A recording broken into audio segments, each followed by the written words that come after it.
Can you please stop telling people you raised me alone? It's embarrassing. She called my survival story embarrassment. I don't know if it was the music behind her or the gold shimmer of her bridal dress, but for a second I felt like I wasn't standing in front of my daughter, I was standing in front of a stranger wearing her face. My name is Rachel, and I never imagined I'd hear something like that from the child I fought the world for. Stay with me because what happened next still doesn't feel real. It wasn't supposed to start this way. Not on her wedding day. Not. After all the years I'd spent patching our lives together piece by piece, one sacrifice at a time. But from the moment I arrived at the venue, something felt off. Like the air wasn't mine to breathe, like someone had quietly decided I didn't belong. The sun was hitting the glass doors of the hall just right, warm and golden beautiful, almost mocking. Inside, people moved around in silk dresses and sharp suits, hugging, laughing, taking photos. Everything looked perfect, the kind of perfect you scroll past online and instantly feel small. I stood there at the entrance holding the little clutch I'd borrowed, adjusting the soft pink shawl around my shoulders, telling myself I looked fine, good enough, worthy to be present on my daughter's biggest day. But no one really looked at me. They glanced, they brushed past, they offered quick, polite smiles, the kind you give a neighbor, not a mother of the bride. A few women I recognized from her fiancé's side were huddled near the floral archway, whispering, their eyes flicking in my direction, before turning away as if I'd stumbled into a place where my name wasn't on the list. At first I tried to shake it off. Weddings are chaotic, people get busy, mothers often get sidelined without meaning to. At least that's what I whispered to myself. Then I noticed the family photo session happening near the stage. Her fiancé. Family all together, coordinated outfits, smiling brightly, arms linked, the photographer calling out poses. But no one called my name. Not even once. I waited near the edge, thinking maybe they were just doing his side first. Any minute now someone would wave me over, say, Rachel, come join, you're the mom. But the longer I stood there, the clearer it became I wasn't part of the plan. And that was when she walked toward me, my daughter, my only child, in her wedding dress that sparkled under the hall lights. Everyone smiled at her, everyone reached for her. But she came to me last, almost accidentally, as if she'd remembered me like a task she forgot to complete. Mom, please stop telling people you raised me alone, it's embarrassing. That's what she said. Not hello, not you look beautiful, not thank you for being here, just that. Her mascara was perfect, her lipstick flawless. Her tone calm, too calm, as if she'd practiced those words. My mouth opened, but nothing came out. My throat tightened, my chest too, like someone had reached in and squeezed the air out of me. Embarrassing. That word rang in my head over and over until it wasn't a word anymore, just an ache. I had raised her alone. Not because I wanted to, but because I had no choice. Her father left when she was 4. Bills didn't. Problems didn't. Life didn't. But I stayed. I stayed through nights when I had nothing in my wallet but $2 and a receipt. I stayed. Through birthdays I couldn't afford and sickness I couldn't pause. I stayed through every heartbreak she ever brought to my door. And now, standing in the middle of her perfect wedding, she wanted me to hide that truth. Why would you say that? I whispered, my voice barely there, holding itself together with the last thread of dignity I had. She glanced over her shoulder as if worried someone might see us talking too long. It's just not the vibe for today. People don't need to know all that, okay? People don't need to know. My God, I was people now. Before I could process. The words, her maid of honor swooped in, took her hand and pulled her back toward the lights, toward the cameras, toward the life where I seemed to have no place. I stayed where I was frozen, watching them take another round of photos without me. Her new family smiling, cheering, wrapping her in their arms. Like I had never existed. My chest felt tight, unbearably tight. I stepped away from the crowd, trying to catch my breath, trying to stop my hands from shaking. As I stood near the back entrance, I noticed something odd. A cluster of guests talking quietly, glancing toward me, then away just as quickly.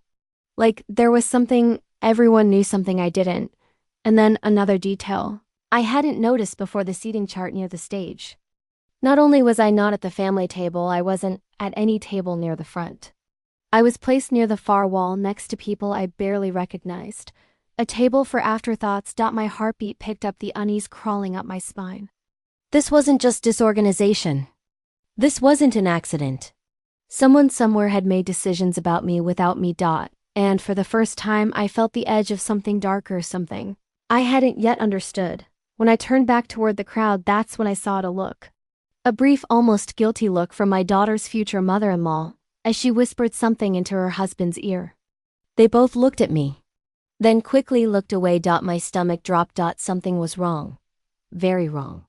And I hadn't even begun to understand just how deep it went. Because a moment later, I overheard a sentence that made my entire body go cold. A sentence that hinted at a truth I absolutely wasn't prepared for. A truth meant to stay hidden. A truth that would break everything. And that was when I heard my name spoken in a way that told me I should not have been there at all. I didn't react at first. I just stood there trying to convince myself I misheard.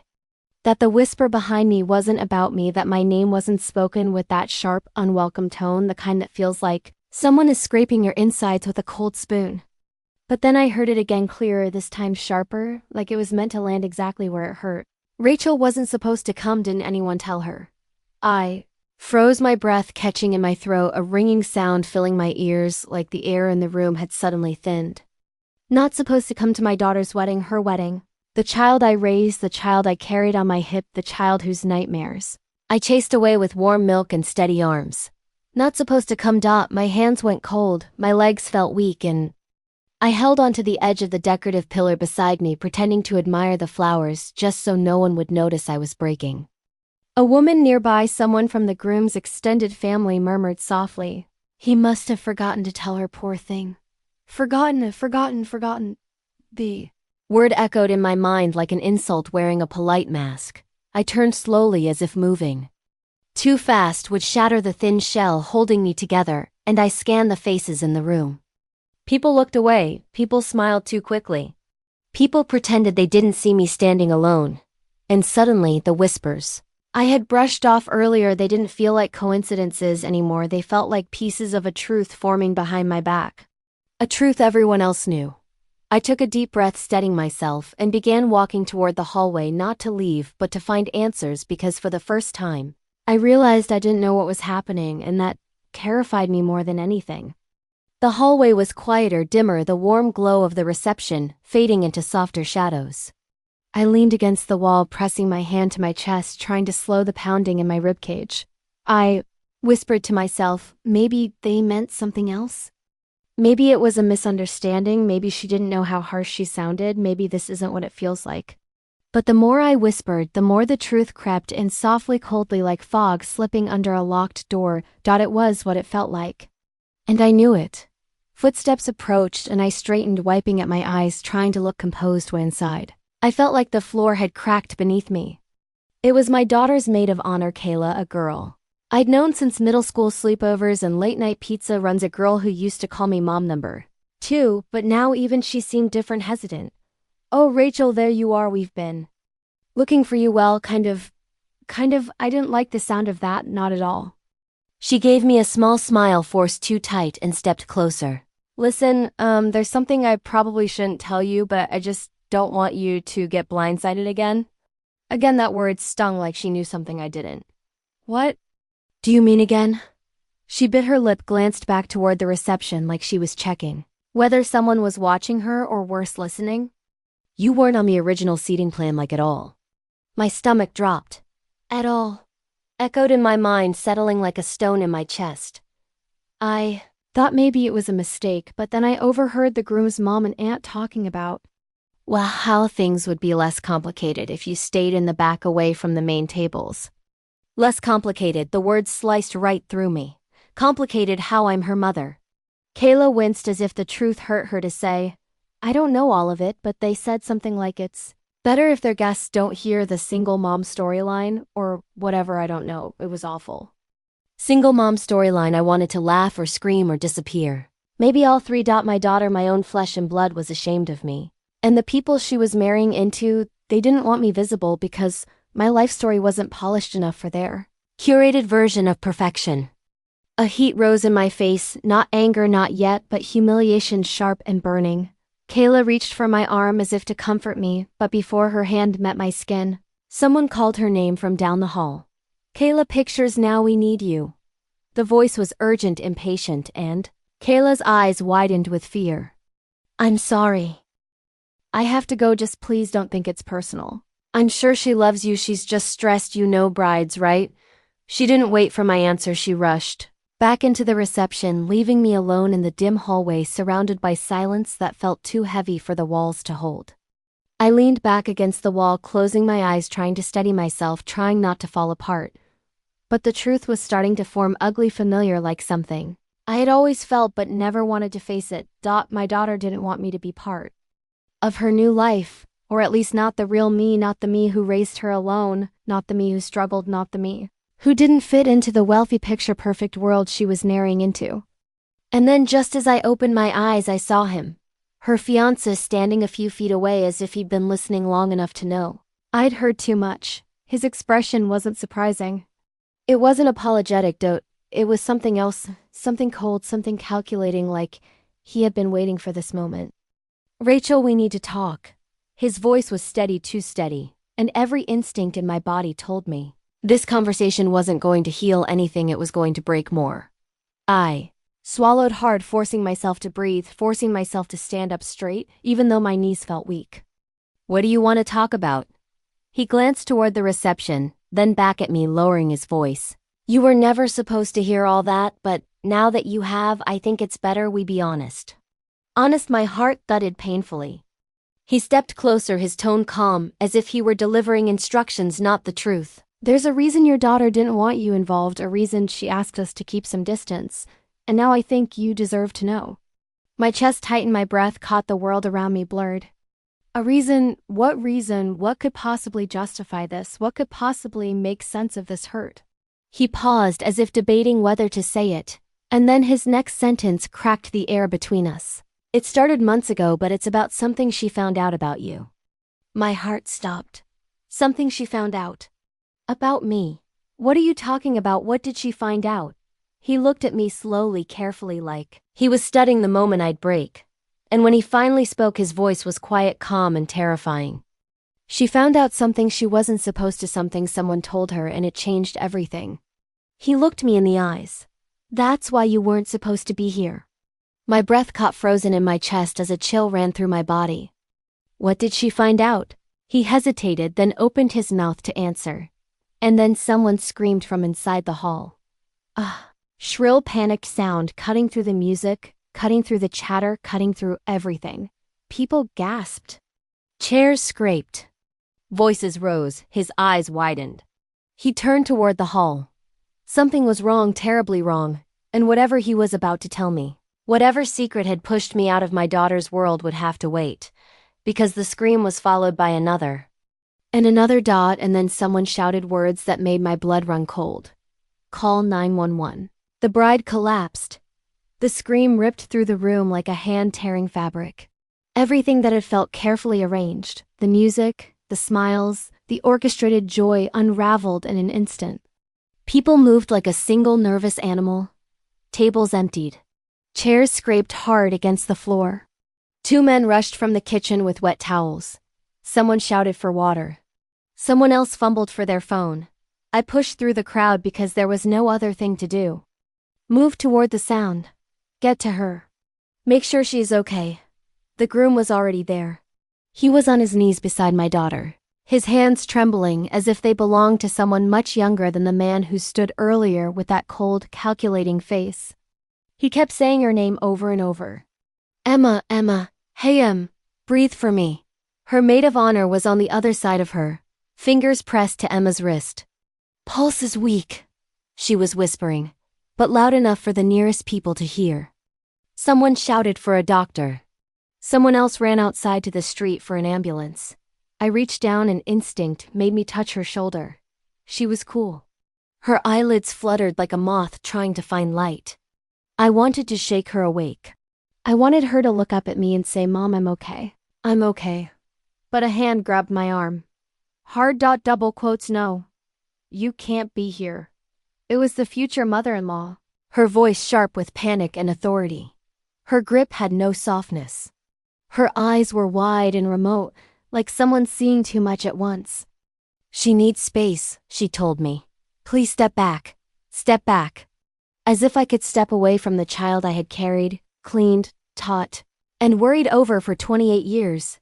I let go of Emma's shoulder because there was no fight left in me. The room around me reduced to a fast blur of linens, shoes, and faces. I watched as the paramedics arrived. Efficient, calm, a different kind of certainty than the pretend calm people wore at weddings. They checked her. They asked questions I could not hear clearly. They wrapped an oxygen mask over her face for a moment, then removed it when she coughed and coughed again like surfacing from a long drowning. "She's conscious," one of them said finally. "She need to go to the hospital for observation." The groom stood and held her as if his arms could protect her from everything. "Is she going to be okay?" I asked. My voice felt thin. It sounded like a stranger's voice in my ears. "She will be," the paramedic said. "And we need to get her to the ambulance now." They moved quickly. The procession toward the doors felt like an out-of-body experience. Guests parted respectfully. Some cried softly. Some held their phones out, as if the world needed to record this, before they wheeled her out. Emma's eyes opened and they found me. For a suspended second, there was recognition. Her fingers tightened on the groom's sleeve. She tried to say something.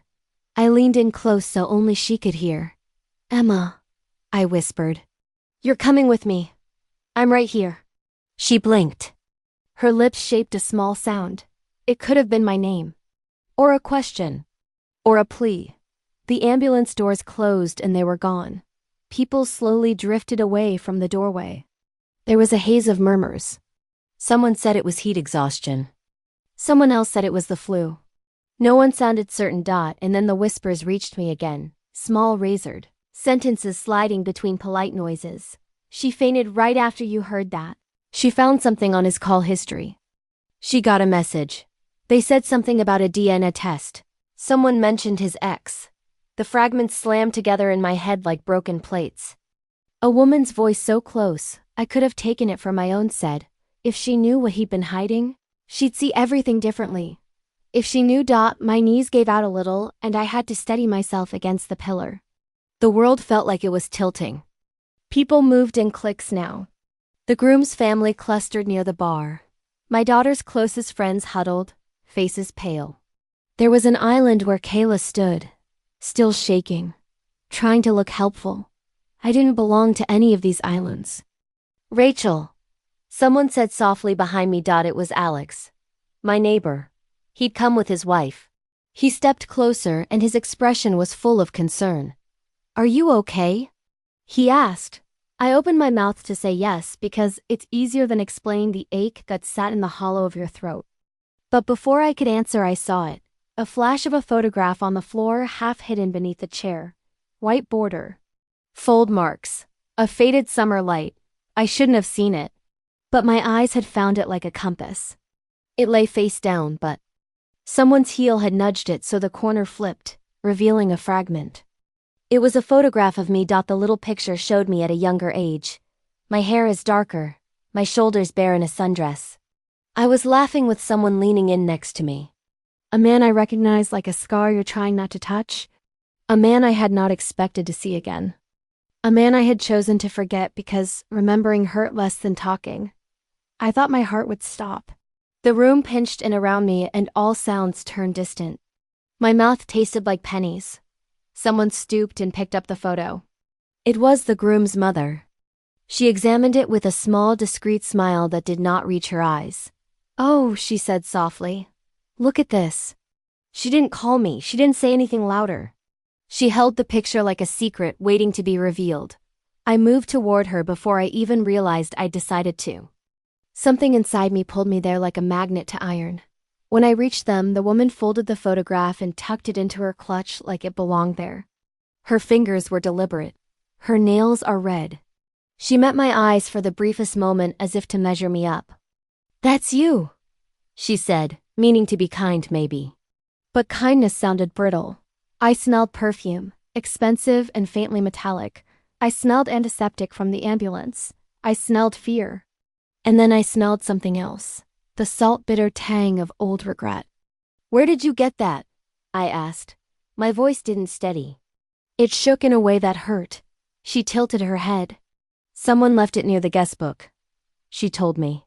Someone thought it might be interesting to compare photos. Compare photos. Compare what with what. My fingers closed around the edge of the clutch sleeve because my hands had nothing else to do. I wanted to snatch the picture out of her hand. I wanted to demand an answer. I wanted to ask why I was being treated like a problem. Instead, she smiled the small, executed smile people use when they want to seem harmless. "It's odd, isn't it?" she said. "Looks like a different life. A different life." As if one life could be slotted away and another polished to a shine. I opened my mouth and then closed it. I didn't know what to say. There were thousands of things to say, and none of them made sense because the words inside me were raw and new. What is she talking about? Alex asked quietly, and I realized he was looking at me like someone who finally saw a painting and realized it was hung crooked. Before I could answer, the groom cleared his throat and stepped between us. He had the photograph in his hand now. He had been holding it, examining it like a piece of evidence. "Rachel," he said slowly. "Can we talk somewhere private?" His voice was the same calm I'd heard earlier. Measured. Controlled. I had reached the edge of something. "Talk about what?" I asked. He looked at me with a man who had decided the world must be organized his way. "There are things your daughter found out," he said. "Things that involve you." His eyes did not plead. They were flat. My chest thundered so loud I thought everyone must hear it. Something inside me understood that the next words out of his mouth would change everything. He inhaled. He opened his mouth. And right then, a child screamed from the lobby, a high raw sound that made people gasp. Someone shouted that the police were here. 2 officers walked in with purposeful steps. They were talking to the venue manager in low tones. The room held its breath. The photograph in his hand felt heavy. The air in the room felt colder. And then the groom said very quietly, to no one in particular but loud enough for me to hear, "You should have stayed home." Rachel, my name landed like a verdict. I could feel it. The space where my life had been deemed unacceptable. I wanted to tell him that I was always at home. That home had been the only place she ever had safety. But the sirens outside were getting louder.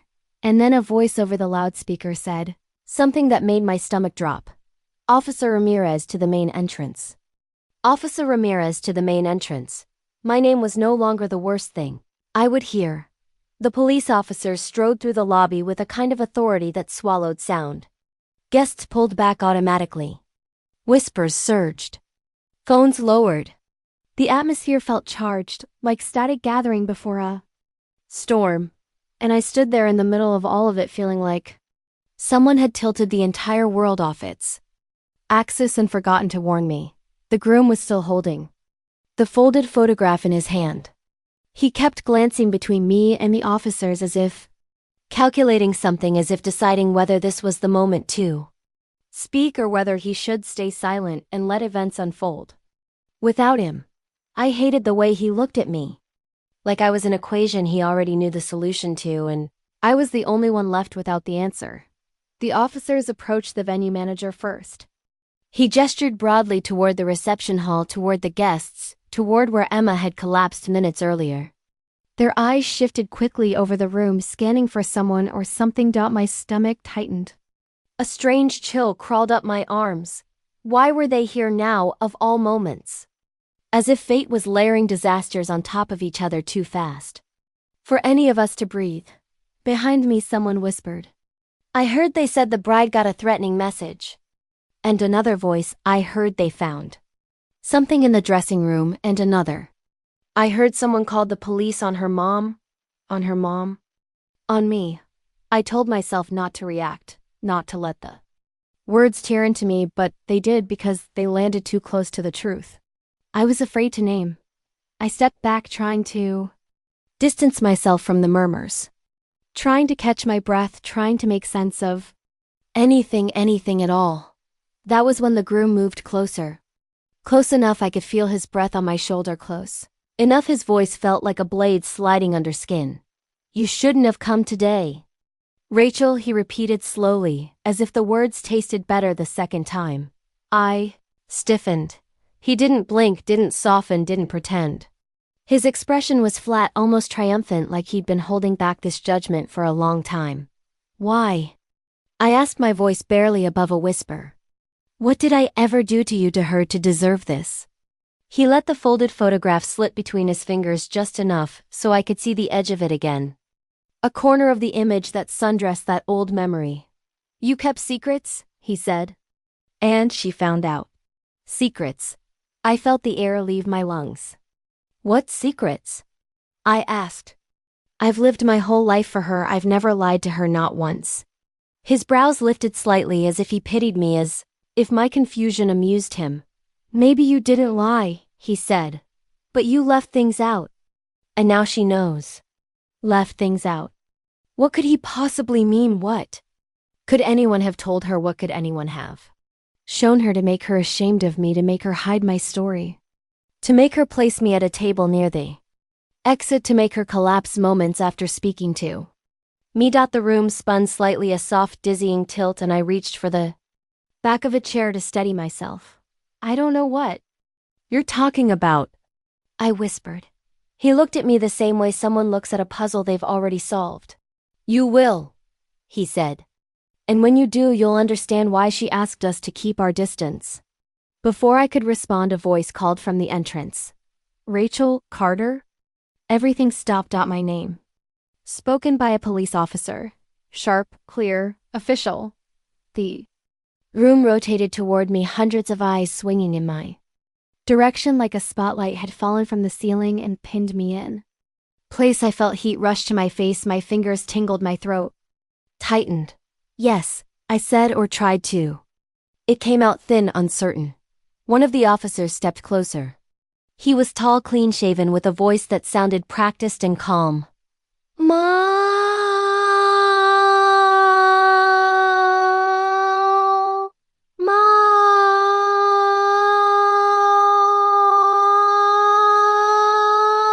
We need to ask you a few questions about an incident reported earlier today. An incident? What incident? I asked. My heart was pounding so hard it distorted his words. He exchanged a look with the second officer, then opened a small notebook. A report involving possible harassment and a disturbing note found in the bridal suite. Harassment? A note? My pulse hammered against my ribs, a frantic thudding that made it hard to breathe. I didn't harass anyone, I said quickly. I barely even spoke to people. Guests leaned in, just slightly hungry for information. The officer nodded, once not accusing, just procedural. We're not making any assumptions. Ma'am, we just need clarification. Clarification. But clarification from who? From me? From her? From the people who already judged me before I stepped in the room? I swallowed hard, my throat is tight. What kind of note? I asked. The officer hesitated, and the hesitation frightened me more than the accusation. We'll explain in a moment, he said. But right now we need you to step aside with us. I felt the groom's presence behind me, felt the satisfaction radiating off him, like he had been waiting for this exact moment. I turned slightly, just enough to see him. Smirk. That was when it hit me hard and sharp, like a punch to the ribs. He wanted this. He wanted me out. He wanted me gone. And he wanted to make sure I didn't understand why until it was too late. I'm not leaving the building, I said, my voice trembling but certain. I'm not walking away from my daughter. The officer nodded again, still calm, still procedural. We're not asking you to leave the building just to speak privately. But the groom stepped forward as if he owned the air. If you just listen to them, Rachel, he said. This doesn't have to get worse. Double quotes, worse. The words sank into me like cold water. What did you do? I asked him, because suddenly the question wasn't what I had done, but what he had done behind everyone's backs. He blinked slowly, and that slow blink scared me more than anything. He could have yelled. The officer gently touched my elbow. Ma'am, if you could follow us, there's something we need to show you. Something we need to show you. I looked around. The room watched me. Some with pity. Some with judgment. Some with fascination. My daughter was in an ambulance. I didn't know her condition, and now The police wanted to show me something tied to her. Something tied to this wedding, something tied to a note. My legs felt heavy, but they moved. Anyway, as we headed toward the private hallway, the groom called out behind. Rachel, whatever happens next, just remember you brought this on yourself. I stopped walking. I turned, and I saw it. In his hand. He was holding the photograph again. Only now he had unfolded it completely, and for the first time I saw the entire image. I saw myself laughing. I saw the man beside me, his arm wrapped around my waist. And my breath caught as recognition slammed into me. It wasn't just an old boyfriend. It wasn't a random memory. It was my daughter's biological father, the man I never told her about, the man she thought had abandoned her, the man she never knew I tried to protect her from, and the groom held that photo like a weapon. I felt the world tilt hard and the officer's hand steadied me without asking. Ma'am, he said softly, there's more. More. Than the father she never knew. More than the picture I thought no one had. More than the secret I thought I had buried to keep her safe. My pulse roared in my ears. What more? I whispered. The officer exchanged a grim look with the other, then he said it. A note was found in the bridal suite, and it says someone here threatened your daughter with the truth. The hall went silent around me. The truth. Threatened. My daughter. And they thought it was me. The officer opened his notebook. Ma'am, do you know anything about this? I opened my mouth. No sound came out. Because suddenly I wasn't sure what I knew, what I didn't, or who had planted that photograph, but I did know one thing. My daughter didn't collapse from stress. Someone wanted to break her. And now they wanted to break me too. The hallway the officers led me into was quiet too. Quiet as if the walls themselves understood the weight of what was coming. I could still hear the muffled chaos behind us, chairs scraping, voices rising, people trying to piece together a story they had no right to tell. The officers stopped near a side room usually used for wedding planners. One of them opened the door and gestured for me to step inside. I hesitated. Something about crossing that threshold felt final. Like whatever waited in that room would take the world. I thought I understood and turn it inside out. But I stepped in anyway. Because not knowing was worse. Inside, on the small table, lay a sealed evidence bag. Inside the bag was a folded piece of stationery. Cream-colored. Expensive, the kind used only for special messages. My throat tightened. The officer nodded toward it. This was found on the bride's dresser right before she collapsed. My heart pounded like a fist against bone. The other officer spoke softly, almost gently. We haven't shown this to the family yet, but we need to ask if you recognize the handwriting or if you know who might have written it. I reached for the bag with trembling fingers. The paper inside was folded neatly, almost lovingly, which somehow made it worse. Because cruelty wrapped in gentleness always cuts deeper. I opened the bag, carefully slid the note out, and unfolded it. 3 lines.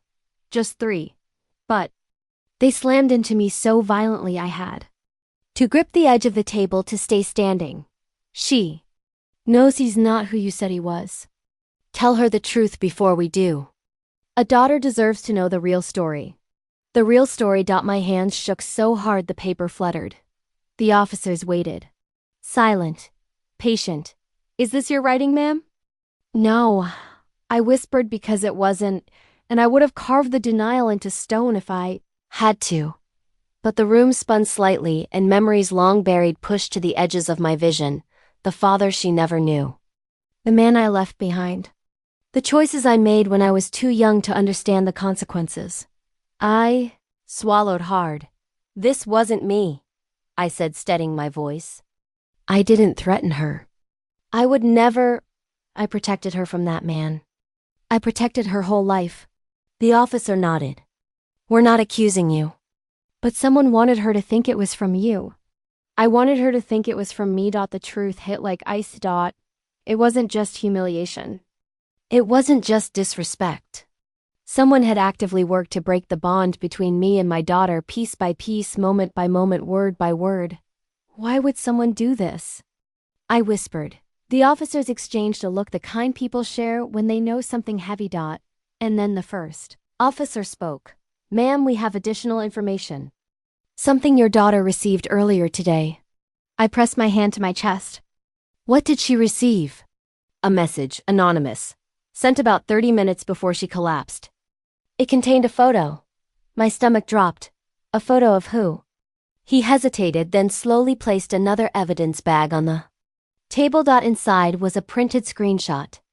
Blurry, zoomed in, but unmistakable. It was the same photograph the groom had shown me, the one of me and her biological father laughing together years before she was born, but someone had drawn a red circle around his face and typed 2 words beneath it. Ask why. My breath caught. Ask why. Why I left him. Why I never told her. Why I built our life on a story that erased him clean from memory. My legs weakened. I lowered myself into the chair behind me because standing felt impossible. Someone sent her that today. I said slowly, my voice is barely audible. The officer nodded. She saw it right before the ceremony. According to her maid of honor, she was visibly shaken and asked for a moment alone. Alone. Alone with the truth she believed I hid. Alone with the image of a man she never knew existed. Alone with the question she couldn't answer. My eyes stung. I wasn't hiding him because I was ashamed, I whispered. I was hiding him because he was dangerous. The officers exchanged another glance. How dangerous? The second one asked. I inhaled shakily. He wasn't just some ex. He wasn't some boyfriend. He was... My voice cracked and I wiped my eyes, frustrated at my own weakness. He was violent. He hit people when he didn't get what he wanted. He threatened me when I was pregnant. I left to save her. I left because staying could have killed us both. Silence filled the room. Different silence, deep, heavy. Understanding. The first officer's face softened. Your daughter didn't know that. I shook my head. I couldn't tell her. I didn't want her to think she came from someone like that. The officer nodded. But someone else did tell her. Or wanted her to believe the worst. I looked down at the note again. She knows he's not who you said he was. Tell her the truth before we do. Someone wanted her to doubt me. Someone wanted her to hurt. Someone wanted her to collapse under the weight of a story twisted against us both. And suddenly the pieces began to slide into place. Her distance the last few months. Her defensiveness. Her coldness. Her shame. Someone had been feeding her pieces of the truth but cutting out all the parts that mattered. Feeding her a story designed to break her. Trust in me. The officer crouched slightly to meet my eyes. Ma'am, there's one last thing. I braced myself. We traced the message to a phone on this guest list. Someone here today. My heart thud. Double quotes who? I whispered. He didn't answer immediately. He pulled out another slip of paper. A name printed clearly. He slid it toward me. My hand trembled as I turned it over.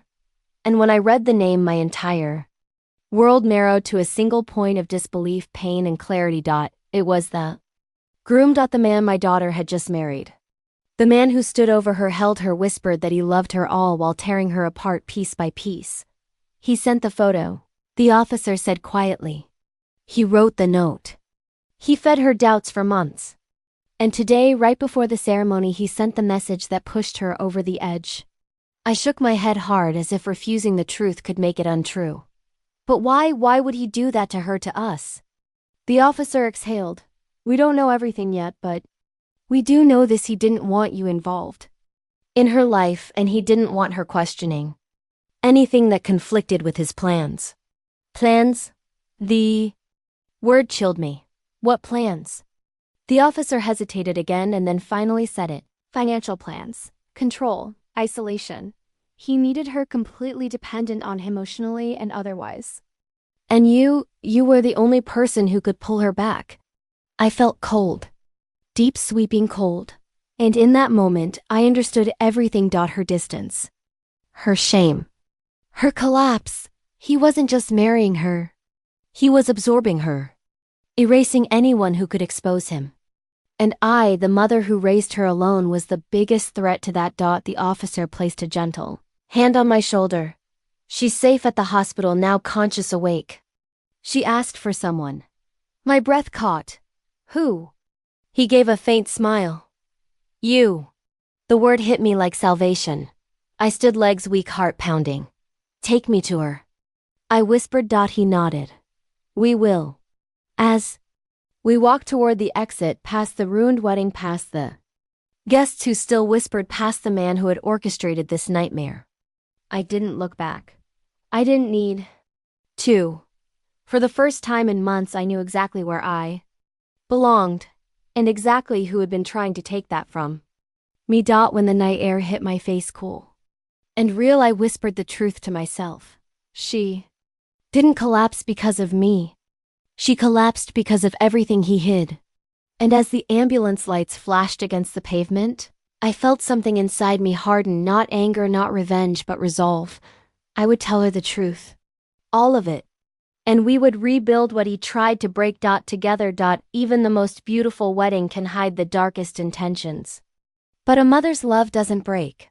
It waits. And it rises. Every time.